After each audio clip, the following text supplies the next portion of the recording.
Wow. What did we just witness? I mean, what an absolute crazy turn of events in the second leg of Inter Miami versus Nashville SC in the round of 16 of the Concacaf Champions Cup. Huge surprise based on how that game went, and we're going to break down what happened, what this means. Is there going to be any ramifications because of this disaster? We're going to get into all that, but before we do, I want to say welcome to MLS Moves, presented by FanDuel, proud sponsor of MLS Moves. Please make sure you guys like this video down below and subscribe to the channel if you haven't already, and hit that little bell notification so you never miss any of our videos. So there's a lot to dig into this game. Heading into this match, Inter Miami and Nashville FC were tied on aggregate 0-0. Okay. And this game was being played at Miami. So the CONCACAF still has the away goal rule.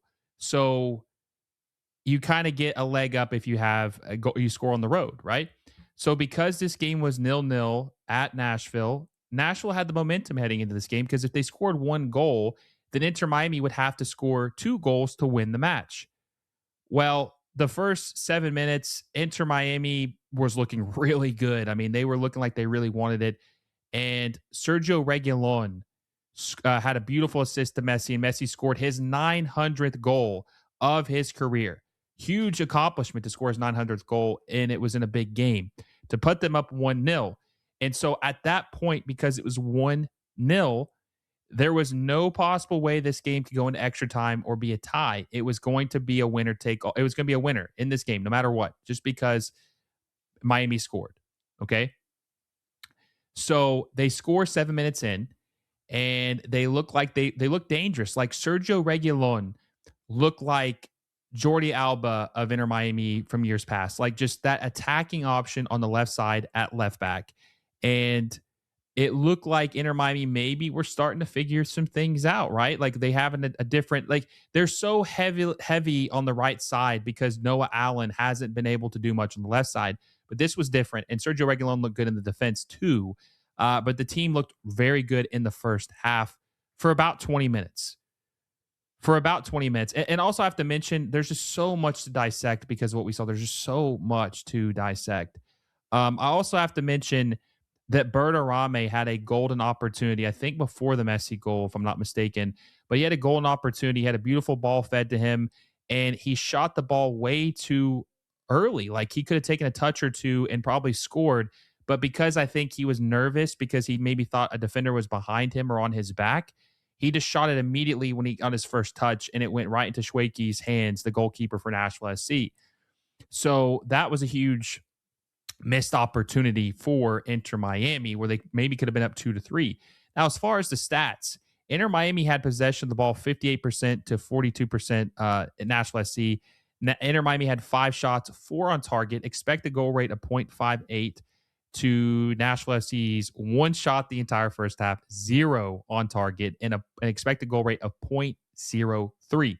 So Inter Miami, I think, completely dominated the first half, and they should have had more goals than what they probably had. And Nashville SC was just kind of sleepwalking through the first half. They looked very lethargic. They didn't look like they were really into the game. Obviously, the weather was horrible in this match. It was monsooning. There was rain. It was just raining so hard. I feel bad for the fans, and I also want to give them credit for going to this game because, it must not be that enjoyable to watch a game when you're getting absolutely drenched. But it was just a very, very ugly game as far as aesthetically and the effort after that first goal. So the first half ends and it's 1-0.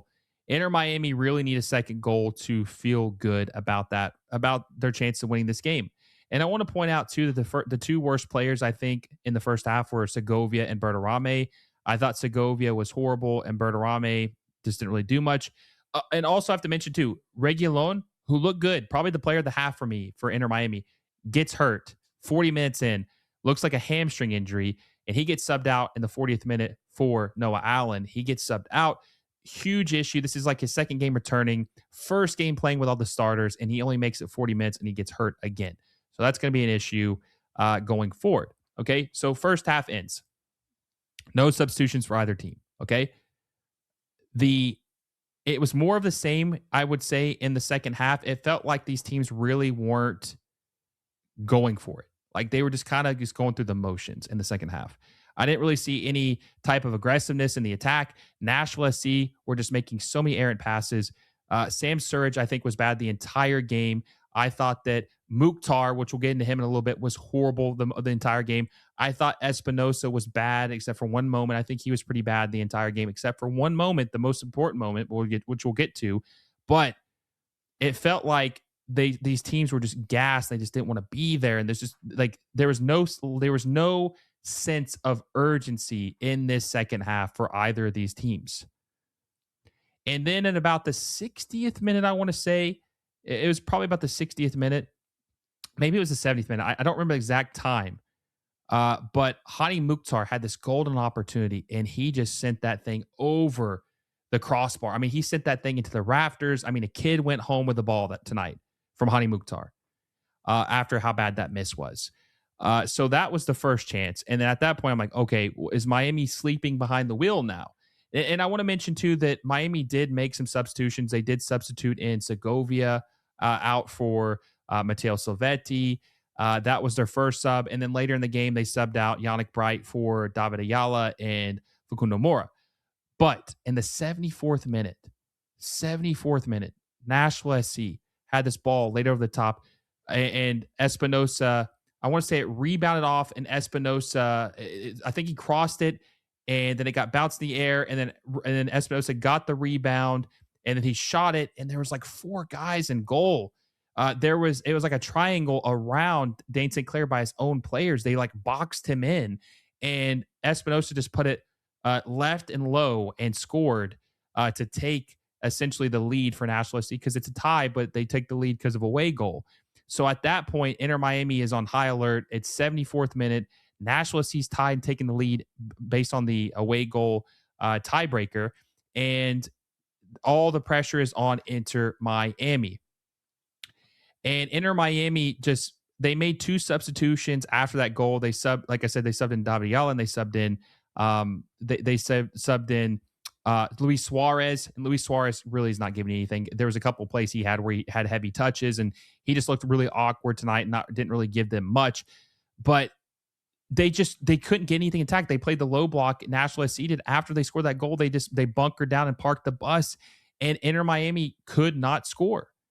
They had a couple chances, but they just don't have anyone outside of Messi to really do anything in the final third. Like there's just so much wrong with this team. They did have a couple chances, but they just could not find the back of the net outside the 7 minutes. It was just pitiful. It was very bad. And I want to say that Gonzalo Lujan had a pretty good game. I think maybe he was one of the people that cornered Dane St. Clair in goal, which was bad. But I mean, this was just a pitiful performance, and this is not a way to close out in this game. And there was like 4 minutes of added time, and Nashville SC I did not think looked like the better team tonight. They looked pretty piss poor for most of the game. It was several big misses. They just had the right opportunity and scored. But Inter Miami have the only people they have to blame is themselves because they didn't put away chances that they had earlier in the game. So Miami has been eliminated by Nashville SC in the first round that they played in the Concacaf Champions Cup, the round of 16, eliminated. So they go home, and their season's over in the Concacaf Champions Cup. And I want to talk a little bit about this, which maybe we'll do another video this week about this. But like, what does this mean? You know, they spent this money and built the roster to win this tournament. Jorge Mas said that they liked winning MLS Cup, but this was supposed to be the next thing. Like they wanted to win MLS Cup, or excuse me, Concacaf Champions Cup. Like this was the next thing, and they lost their first series against Nashville SC, and they did not look good. So this has been an abject failure. Like this is a huge disaster to lose. Not the quarterfinals, not the semifinals, not the final. They lost their first matchup in the Concacaf Champions Cup against Nashville SC, a rival that they've had their number several times. So I just don't know where they go from here. Like I think they should fire Mascherano. I know some people might think that's a little hasty and that's a little harsh, but man, they just had a horrible exit from the Champions Cup. They didn't even win a series. They didn't even win a game. I mean, because the first game was a draw, and this one was technically a draw, but they did not win a game. And this was the main goal of the team in 2026, was to not just compete, but to win this tournament. And they didn't win a single game. So Mascherano, his tactics are just not good for the attack. They don't have any creativity. They rely way too much on Messi. I mean, this Bertarame is $15 million man that they spent to try to help them win the Champions Cup, and they get bounced in the first matchup they have. They got a first round bye in the 27 teams, because the first 27 teams, or there's 27 teams that play in the tournament, and then there was a couple teams that automatically qualified for the round of 16, and Miami is one of them. And so they got a bye, and they still lose in their first round. I mean, this is just such. I mean, this is a horrible way to go out. And if you're a Miami fan, it's like the rest of the season kind of feels meaningless. This was the tournament, and you didn't even get a chance to play in the final. Now, you could win MLS Cup again. You could compete in the playoffs, but you did that last year. You won. Like, you want to win the trophies, but you wanted to win this trophy. This was the trophy that Inter Miami set their sights on with Javier Mascherano and Jorge Mas, at the beginning of the season. Like, he made the post saying, we have bigger plans than just MLS Cup, and they lost in the first round. So it's going to be very interesting to see what they do. But man, there's just so many questions I have. I mean, Miami has not looked good consistently this year outside of the Orlando City game, and they got a lot of issues to figure out. But the season's already over for CCC. It's over with. It's done. Like, they're not playing this again until 2027, and that's if they even qualify for it, which they're going to have to, either win the Supporters Shield or finish far in the playoffs to do that. So interesting outcome. Congratulations to Nashville SC. They will play the winner of Club America versus the Philadelphia Union, and best of luck to them. Inter Miami, huge disappointment. Curious to know what you guys think about this game, how disappointed you are, what's your biggest takeaway, and should Inter Miami fire Javier Mascherano? Let me know down below. Want to say also that MLS Moves was presented by FanDuel, our proud sponsor of the channel. Hope you guys have a great night. If you like this video, like it down below, subscribe to the channel, hit that little bell notification so you never miss a video. And until next time, guys, I will see you all soon.